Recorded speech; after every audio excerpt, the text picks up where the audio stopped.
Овој интересен, навистина, проект, ќе зборуваме малку подоцна, а сега одиме на терен. Да, одиме на терен за да подсетиме дека овие празници не се само за слави и прослави и подарување меѓусебно, туку и да се помисли нели на оние кои што можеби не може да ги слават на начин на кој што го славиме ние и Нова година и Бадник и Божик, затоа тука ќе посветиме внимание малку на оние најхумани луѓе кои се неуморни не само за Нова година, туку сите празници и несебично даруваат и помислуваат токму на луѓето кои имаат потреба од помош. Димитар ќе ни помогне во таа мисија. Диме, добро јутро. Добро ви утро, колеги. Новогодишните и божикните празници се период каде што сите си посакуваме желби за подобра иднина, но има и луѓе кои на вистина делуваат за да направат нечие утро, нечие ден на вистина подобар. Штета што ова утро, барем во Скопски аеродром, почнува да врне по ова вклучување во живот терен. Директно го правиме од берберскиот салон на Али Февзи. Не можевме од надвор за да прикажеме како Али Февзи не само на дечињата, односно на луѓето, помага и на животните, односно на уличните кучиња. Им изградил улични кукички, така некако би рекле, цел парк за домашни миленици, односно на пуштени животни. Но фокусот ова утро го ставаме на најмалите, односно дечињата од социјален ризик кои имаат потреба за момент да почувствуваат среќа и радост, односно да добијат новогодишно пакетче. Како и години наназад, берберот Али Февзи, познат кај јавноста како хуманитарецот Али Февзи, прави напори за да собере донации, за да може да донесе детски насмевки. На кој начин овој пат ја прави организацијата, кој му помага и на кој начин сите ние можеме да придонесеме кон оваа хумана мисија е тема на разговор во продолжение.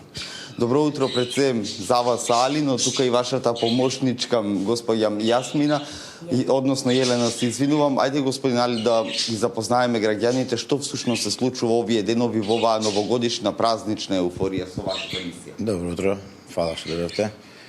Еуфоријата секогаш ќе го има и се надевам дека ќе успееме да, заедно со хуманите луѓе, фирми, предпријатија да обезбедиме за оваа година, 6-та година поред, 2000 пакетчиња, веќе собравме веќе над 1500 пакетчиња, пративме нешто по други градови, по екологиски сервис, ова што гледате сега се спремаат и овие пакетчиња ги пратиме со по сервис по карго. И се надевам дека утре на 25-ти голем ден ќе ни биде за сите дечиња што се во Скопје, ќе дојдат пред дуќанот тука да поделиме барем 1000 пакетчиња заедно со хуманите луѓе. Така импозантна е бројката, над 2000 новогодишни пакетчиња за дечиња не само во Скопје, туку и на територија на Македонија. Изминативе денови на дел од скопските клиники дониравте. Какво е чувството кога ќе се однесат пакетчиња токму во една средина како што е болница, бидејќи иако таму бараме спас, помош, сепак не е баш пријатна средина, особено за новогодишни и божикни празници таму да се дочека. Значи бевме пред некој ден бевме во детска клиника и деца што со жал со тешки болести и со ранлива категорија. Видовме таму дека едно пакетче да донираш, да помогнеш на едно детенце што некој не знае да зборува, не знае да слушаат, тешко им е, ќе им даеш на пакетче, го се израдува, го отвара пред тебе, тоа ми е не може да го докажеш и да го напишеш со зборови. Така е покрај детските клиники, на кои се други места овој пат се донираш од овие над 2000 новогодишни пакетчи. Значи денеска ќе бидат поделени до дневни центри за деца што се грижат, ќе се пратат по други градови и по овие што се што деца што просат по семафори, тие се деца нормално и на нив ќе им застанеме, ќе им дадеме денеска пакетчиња.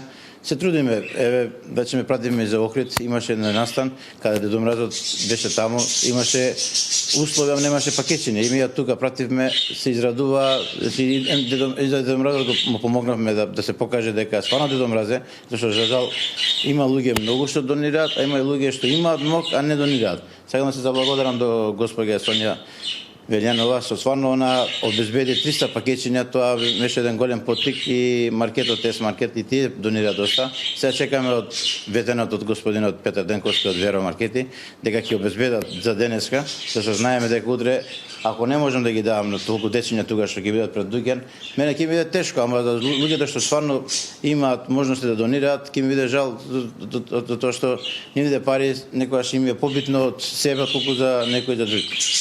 Така едно новогодишно пакетче толку среќа може да побуди кај само едно дете, поголемите хуманитарни пакети секако се за нивните родители, за семејствата и сето тоа празнично, магично, убаво изгледа тој хуман гест, но колку е тешко или можеби лесно веќе за вас да се организира целата таа акција? Кога започнува првиот момент на организирање, ве конкретно за овој настан хуманитарни споделувања? Еве гледате, уште сме на будница, рано станавме, вчера касно легнавме со госпоѓа Елена, собравме пакетчиња, бевме по маркети, значи надвор врнеме и собиравме пакетчиња, ги стававме во магазин, додевме тука да обезбедиме да ги префрлиме во кола, да ги пратиме до карго. Сакам да кажам, една работа е стварно уморна, ама кога ќе видиш дека те спомнуваат, се заблагодаруваат по Фејсбук и по портали, тоа е еден гест. Сега можда некој ќе не може да добие, за жал не можеме да стигнеме. Ама пак ќе кажам, ќе се потрудам, ако не можеме сега со пакетчињава за децава, валјда се надеваме за нова година со храна, за Божик со храна да обезбедиме. Тоа е еден поттик затоа што мојот концепт без обзир на вереност е да се помага и секој детенце да биде среќен. Така е, доаѓаат празнувања, слави, се наоѓаме во тој период каде што секој на секој му би требало да помогне, ако некој сака да биде дел од тимот на BDL, дали физички да помогне во менаџирањето на сите овие продукти за да стигнат до таму каде што е потребно, но од друга страна и доколку има потреба да добие помош, на кој начин може да биде дел од целата оваа хумана приказна? Значи, можеме да најдат и во порталите, и може да најдат во групата BDL, на телефона 073 0566. Веќе имам доста луѓе, доста членови што во групата. Се надам дека ќе успеам со овие 2000 пакетчиња да израдуваме, дај Боже да биде и повеќе, затоа што знаеме дека едно детенце, пак ќе кажам, да биде среќен со едно пакетче, не му даваме кола или некој авион, му даваме едно пакетче, тоа пакетчето се благодарува од се срце, тоа не може да го доживееш, да го напишеш. Така и некој кој не гледа во моментов, може би за прв пат ја слуша приказната BDL или како тргнува целата хумана мисија. Рековме 6-та година поред, па ајде да се навратиме пред тие 6 години. Како тргнува целата идеја? Зошто Али се одлучува да биде еден хуманитарец од ваков размер и, за жал ќе речам, скоро единствен во Македонија? Единствен е Господ, тоа е нормално. Ние сме само нивни чеда и нивни слуга. Ако не можеме да се обединиме заедно, не можеме да помогнеме. Така ја не можам сам без народот. Знаете дека пред 6 години бевме заедно на време на ковид, од тогаш не застанав. Се иста снимка вака на дожд беше врнеже. Се собравме тогаш изгужвани да помогнеме на ранливи категорија, по деца, по семејства. Се надевам дека мојот поттик ќе многу луѓе хумани, пријатели, луѓе, фирми, хуманитарни организации ќе се спојат да обезбедиме за ова 2026 година, да израдуваме повеќе дечиња. Знаеме дека некогаш тешко да се обезбедат од финансиски средства, некој има, некој нема. Но пак ќе кажам, ако не може да јаде 3 пати, барем еднаш ќе јаде, едно 100 денари да донира некој детенце, да му купи, нема потреба да ми донесе, па нека купи, нека ми донесе тука на 25 утре од 12 до 2 до 14, од 12 до 14 часот, нека дојде, нека ми помогне, може и да не ми даде финансиски средства или да донесе, барем нека биде волонтер, нека ги поделиме заедно со дечиња, било од која националност да е, нека застане тука, нека облече мојата мајчка BDL, нека подели, тоа ми е голем концепт, ки ми и ќе се заблагодарам до него. Така, господин Али, јас овде на кратко ќе ве одморам, затоа што тука мораме да отстапиме простори на дамата, госпоѓа Јелена, овој пат да не го сгрешиме името. Вие најдобро знаете што значи да се биде волонтери, да се биде десна рака на господинот Али. Колку е лесно или тешко за вас да се помогне сето тоа, да се спакува, организира, да се примат донациите, да се испратат до таму каде што најмногу треба? Така, па пред се добро утро, фала ви што дојдовте. Добро утро до сите гледачи на сите телевизија. Да се биде Али не е само работа.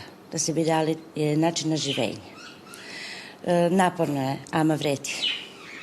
Секоја насновка, тоа нема цена. Едноставно тие дечиња кои ќе ги видиме со таа празнична магија во очите и знаеме дека ние сме придонеле за тоа, тоа навистина е нешто фантастично. Така, како го организирате денот вака рано наутро до доцна во ноќта, какви се активности поминувате за да можете буквално да внесете среќа и радост кај секој дете, но и кај голем дел од социјално загрозените семејства? Па, додека сме тука, делиме што можеме, што имаме, значи луѓе доаѓаат секојдневно со дечиња, се пријавуваат кај мене, тоа се нон-стоп звонење телефони, јавувања, запишувања, ама тоа е она што мене ме исполнува, тоа е она што нас не исполнува и дефинира и така и ќе продолжиме. Така да организирање на луѓе, на средства. Знае ли некогаш да биде исцрапувачки, дали сте си помислиле некогаш, па не можеме веќе доволно и ќе се откажеме, па на крајот има држава, има политичари, тие нека засукаат ракави? Не, нивна насмевка ни дава се поголем ентузијазам и сила да продолжиме и понатамо, така да тука нема откажување. Еднаш кога ќе се влезе во ова, остануваш до крај. Тоа е тоа. Така, разговорот мислам да го заокружиме во насока со тоа што всушност би требало да почнеме. Како ги паметите тие први денови во тие хуманитарни мисии со господин Отали? Што ве мотивираше да бидете волонтер во едно време каде што сите бараме повеќе да заработиме, а ви одлучувате чисто од љубов и хуманост да го правите ова? Да, па некогаш се случуваат некои животни пресвети каде што едноставно кажуваш доста е од се, не ми треба ништо. Се учиш да бидеш задоволен со мало и да тоа свое мало го поделиш со други, ти знаеш колкава е тага кога ќе се нема и кога ќе можеш на некого да подариш таа магија, тоа е нешто непроценливо, едноставно. Буквално начин на живење. Ви благодарам, ви посакувам среќна и успешна нова година, предстојни празници, да се донесе што повеќе хуманост буквално кај сите нас, хуманитарните пакети да стигнат таму каде што навистина е потребно и за жал или среќа да имаме што се помалце такви места каде што ќе треба да собираме донации и да ги носиме. Така е. Па пред се љубов во 2026 посакувам на сите гледачи на ТВ Сител, посакувам здравје, многу здравје, зашто навистина здравје е она нешто што ни треба, тоа го видов сега во болниците и многу е страшно и многу е тажно тамо да се чекаат празници и многу здравје, љубов, среќа, тоа е она што ни треба на сите. Ви благодарам Малку повеќе емпатија. Така е. Господин Али, благодарам и на вас за тоа што ни удостоивте вака рано наутро да дојдеме во вашиот дуќан да прикажеме многу мал дел од тие пакетчиња кои ова утро веќе ќе тргнат на пат да создадат уште некоја насмевка и ви благодарам за тоа што секогаш знаете да ги удостоите медиумските екипи за тоа да може да одекне во јавноста и со тоа да се прошири приказна. Благодарам, пак кажам што дојдовте. Значи, се радувам вака како има медиумска подршка, затоа што знаеме, без медиумска подршка во Македонија ништо не може да направиме. И чест ми е вака што дојдовте. Се надам дека ќе успееме со децењева утре да обезбедиме, дошто на 26-ти, па ќе кажам, во Куманово ќе бидеме, ќе однесеме таму децава со аутизам и со ранлива категорија, се со тешки болести и таму ни дадува, ќе ни чека на презентација, некој признание, некој диплома. Ја викав да им пратам со сервис по карго да ги не вика те молиме вика додете тука да бидете присутни. Значи утре нема да бидам од дуќан, за жал ќе бидам во Куманово. Чест ми е од тоа што стварно нешто правам во Македонија и се надам дека ќе успеам многу луѓе како Јелена, како други луѓе да се приклучат во хуманоста, да помогнеме на ранлива категорија во Македонија, тоа е најбитно. Ви благодарам. Така, ви благодарам уште еднаш, а вам почитувани не ми преостанува ништо друго освен да го потенцирам или повторам апелот на Алим, она што за нас може би значи малку или скоро ништо, за некого може значи се, па за тоа хуманоста и тоа како треба да доминира барем во овој период од годината, иако тоа треба да важи како правило, нели, 365 дена во годината. Колеги, ова би било се од ова вклучување од терен, доколку имате нешто дополнително да ги прашате нашите соговорници, повелете. Само едно нешто, Диме, кратко, со оглед на тоа дека слушнавме дека Али е се поактивен и поактивен кога станува збор за овие негови хумани мисии, дали трпат муштариите, односно чекаат на ред да бидат подстрижани додека Али се занимава со оваа хуманитарна работа? Да, дали ќе успее се да ги потчиша сите до нова година? Така е, мислам дека одговорот веќе го имам неформално пред вклучувањето, го дознав, но веднаш ќе го поставам прашањето на Али, дали трпат муштериите во однос на средување коса, брада, бидејќи си постојано вклучен во хуманитарните акции, или успеваш и на тоа поле буквално да одговориш кај секој муштерија кој има некакви барања? Имав така еден случај вчера, цело време телефонот звони, муштеријата шишање го средувам и сега он брзаше, ама кога виде дека влегува едно дете од натре ме прашува чишко Али утре ли ќе давате пакетчиња и он ми викаше Али вика како ќе ме среди ме вика важно вика ова што го видов вика не можам да го напишам и да ти кажам што ми се случи вика сега моментот е стварно брзо вика ќе останам вика заврши детето вика после пак шишеме вика. Значи хуманост и на тој начин се покажува. Да, тоа значи кога ќе покажеш дека стварно правиш нешто од се срце, некој не може да се лути на тоа. Им благодарам на тие муштерите што доаѓаат, стварно некогаш се трпат телефонски зборување, правам, застануваат, ама кога ќе видат дека стварно иде на вистинско место мојата хуманост, мојот труд, тоа ми доаѓа многу голем поттик затоа што знаеме со дуѓа на 40 години сме веќе тука. Се надам дека пак ќе кажам пред крај секој детенце во Македонија и во светот да биде среќен. Тоа е најбитно. Така и ви благодарам уште еднаш. Мислам дека дадовме еден конкретен одговор токму и на прашањето како се справува Али паралелно и со неговата основна работа, но еве, тоа е доказ дека емпатијата, хуманоста кога е во прашање, тогаш се може да застане, се може да почека.